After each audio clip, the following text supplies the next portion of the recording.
welcome back. Today, we're going to be working on something slightly different. Through the 3 books in Suzuki that we've covered so far, I've mentioned numerous times how working with other musicians and other players can really help increase your understanding of the music and kind of help you get a better grasp of what's going on. So today we're going to hammer through a little bit of working on that with a couple of quick, easy pieces that I put together specifically for Cello Duet, so that you can kind of get a feel of what it's like playing with somebody else. Up to this point, it's been solo unaccompanied. In the tail end of the 3rd book, there are a couple of pieces that have piano accompaniment with them. And if you have a live pianist that you can play with, it's really, really good. In this case, this is something that I put together, simple, 2 voices, nothing terribly advanced. There's one in a major key, one in a minor key, and the sheet music will be available later. And so at that point, you can get the sheet music, play along, see what's going on, but also have the chance to play along, unfortunately not with a live person, but to be able to play along with somebody else on a piece specifically designed for it. So let's take a look at the first one, which is going to be in C major. Now, this is nothing terribly advanced. There is a little bit of interesting counting in it. Other than that, it's nice and straightforward, but it'll be something to kind of get your feet wet for figuring out how to play with somebody else. So let's take a look at the first line. I set this up as the Suzuki style with a simple repeating rhythmic scheme in different pitches so that you can kind of see what's going on and then see how it changes. That'll help you kind of get a grasp on the building blocks, so to speak, on some of the music. So taking a look at that first line, it goes like this. 1, 2, 3.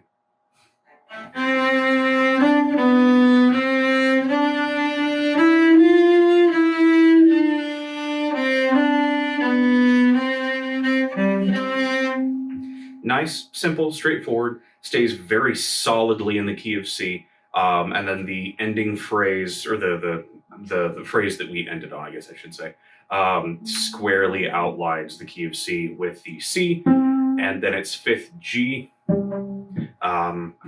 going on. So let's take a look at that in a little bit more detail. We're going to start in 1st position, shift to 4th, shift back to 1st,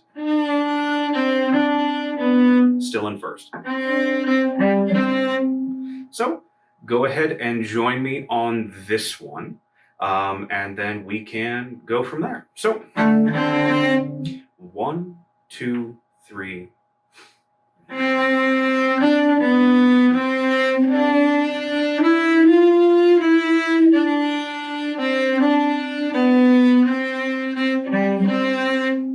Okay, one more time and then we will move on. 1, 2, 3.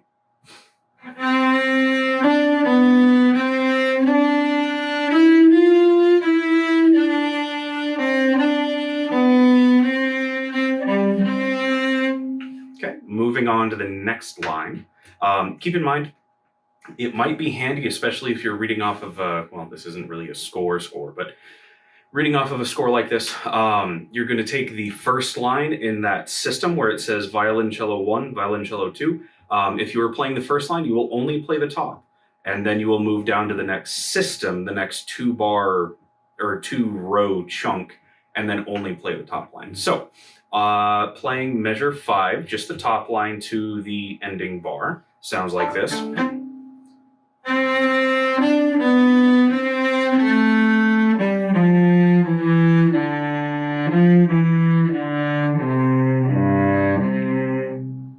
So nice, simple, all 1st position. You do have the option of playing the open notes as shifted notes if you would prefer, And that will kind of change your fingering. You will be sitting at something along these lines.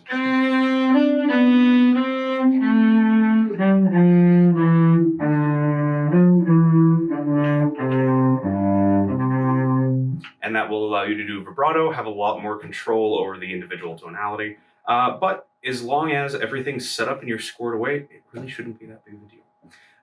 However you choose to play it, I usually play it in first, just because it's easier, simpler, and more straightforward.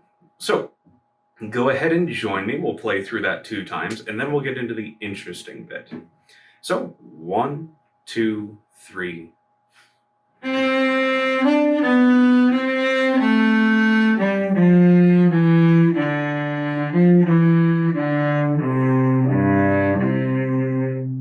Okay, one more time. 1, 2, 3.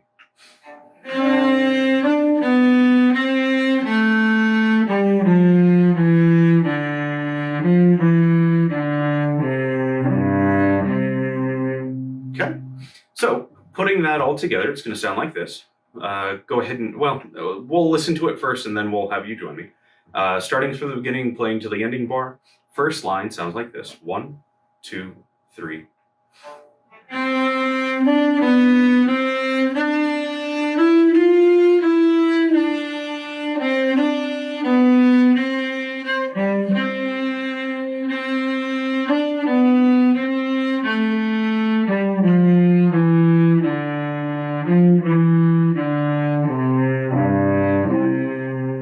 Okay, so go ahead and join me for this time through, and then I will hop over to the second line so that we can play it together.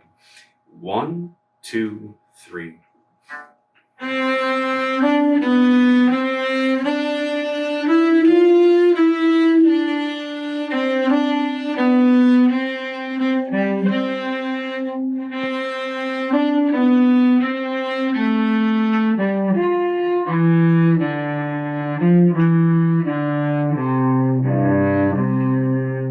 Okay, so now I'm going to play something completely different. These notes are very simple. They're lower than we've really gotten before. We're going to be playing a lot of open Cs.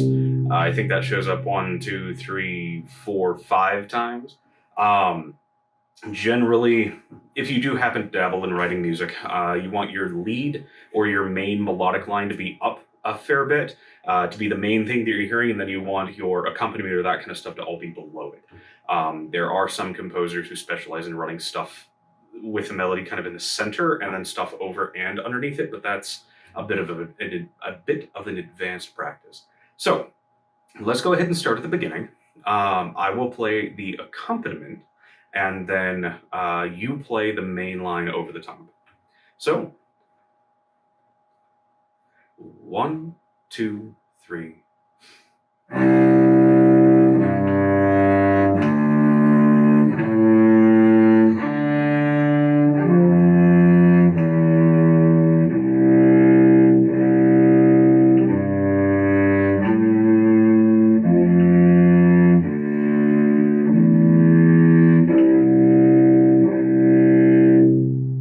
Okay, so this is one of the instances where you're not playing the exact same rhythm and you have to count.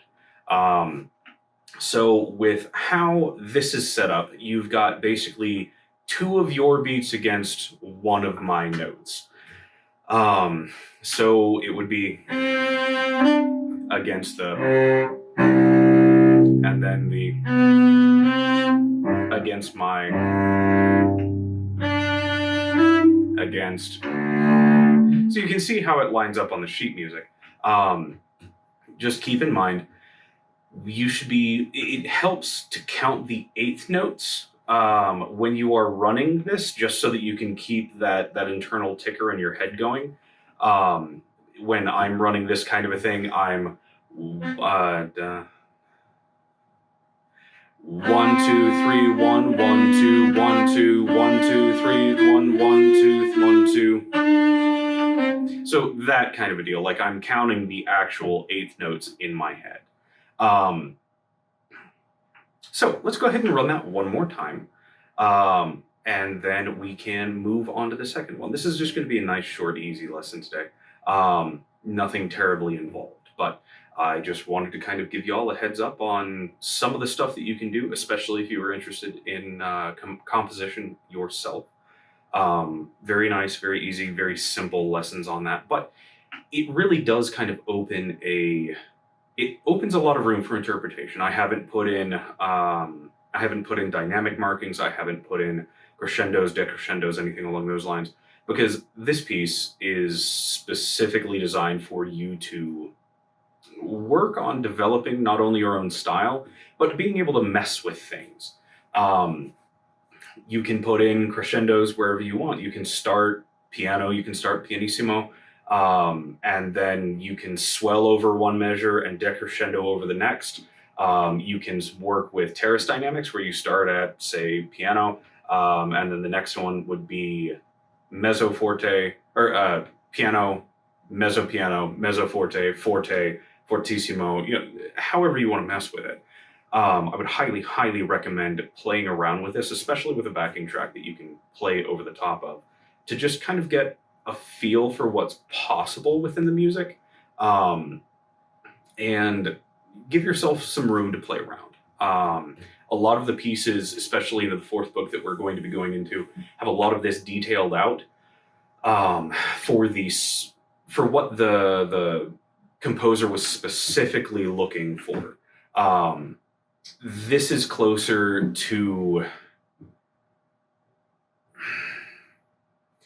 there's a thing in classical music where you would have a major piece and there would be room written in for a cadenza.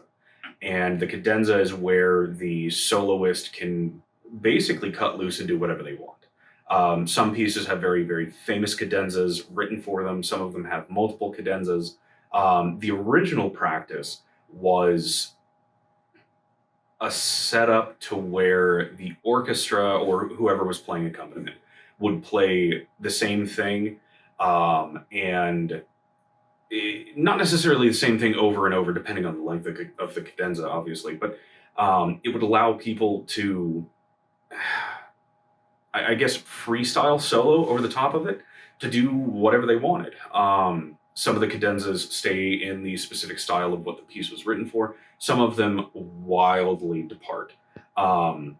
Cadenzas are a really interesting thing that aren't really done anymore, which is kind of sad by my mind, especially with a lot of the talent that's out in the world. But I'm not a composer. That is not my place to write that kind of a thing. So I will go ahead and play the backing track, or the bass line to this one more time, and then we'll move on to the next one, and we'll kind of see what we can do, and definitely take some time to just play with it. Like that's really the big thing, that the two main driving things in doing this that I was wanting to do were, one, present what duet can be like, and two, to work on helping you develop the capacity to look at a piece of music, see what's written, see what they were looking for, and then have the ability and none of the restrictions written into the piece, so that you can kind of do your own thing with it. That was one of the things that I really, really enjoyed doing, especially beginning years in college. It was like, let's play this faster, let's play this slower, let's wildly change what the dynamic markings were, and see what we can do with it. So I'll play the bass line through this one more time, and then we will move on to the second piece.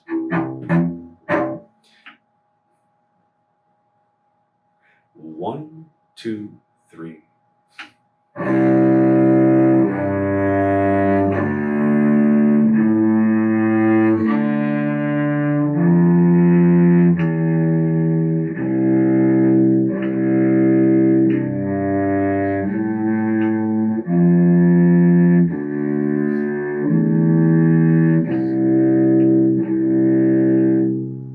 Okay, so moving on to the second piece, we are going to be playing in minor here, so this will be A minor. And we're going to be starting in, I think it's fourth position. Yeah, it should be fourth position. Yeah, my apologies. Sometimes those don't stick in my head very well. The piece will sound like this. 1, 2, 3.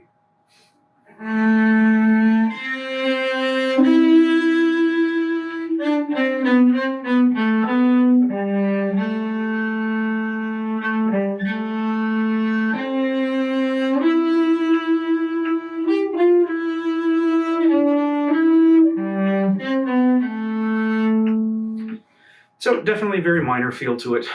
This one does have a little bit of more of an advanced fingering. We're definitely getting higher up on the neck, as per our last piece out of the third Suzuki book. We are going to be playing in fifth position, I believe. We are starting in a shifted position, where your fourth finger is playing on the D string, matching the A. And then you are going to have a little bit of a low one to reach back and hit that C. But everything else should be fairly straightforward on the first line. So let's go ahead and work on that. So starting on fourth finger on the D string, match it to your A there. That'll put you in a good position to start. And then 1, 2, 3.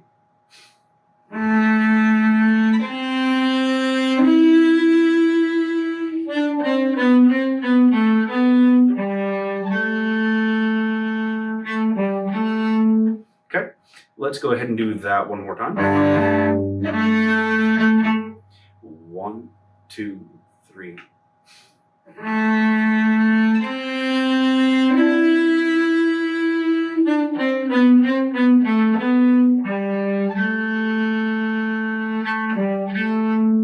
So this also has the capacity to be played in fourth position. For the tail end of that,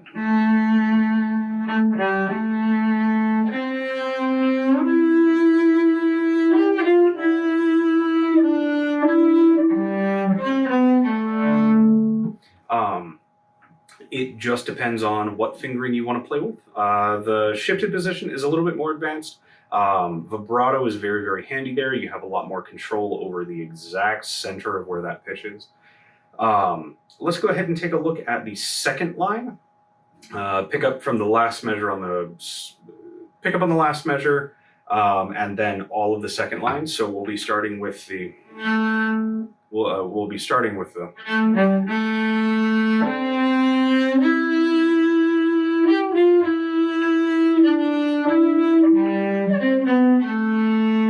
Okay, so we'll be starting on 3, so it'll be 1, 2, 3, da da da. So 1, 2, 3.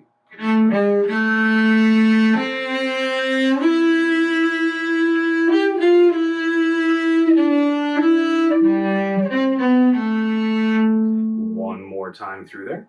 1, 2, 3.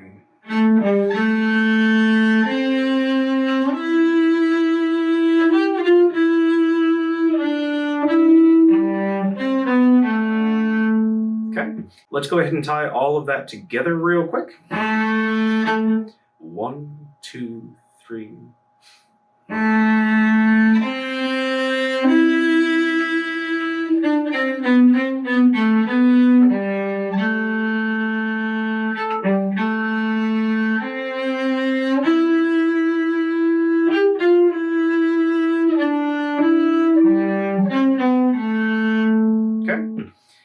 So now I will play the backing, and then you play that line over the top. So,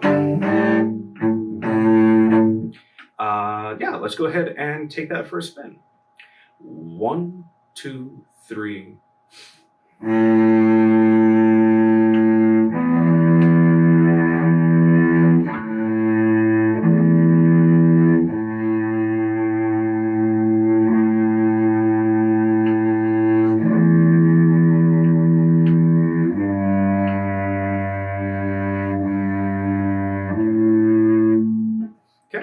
One more time. 1, 2, 3.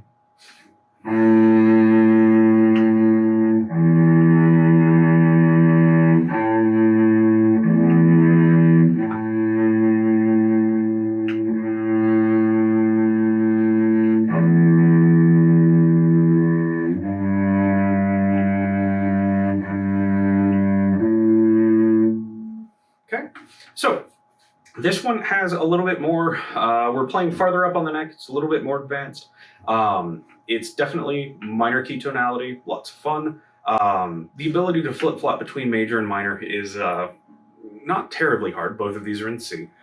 So one's in C major, one's in A minor.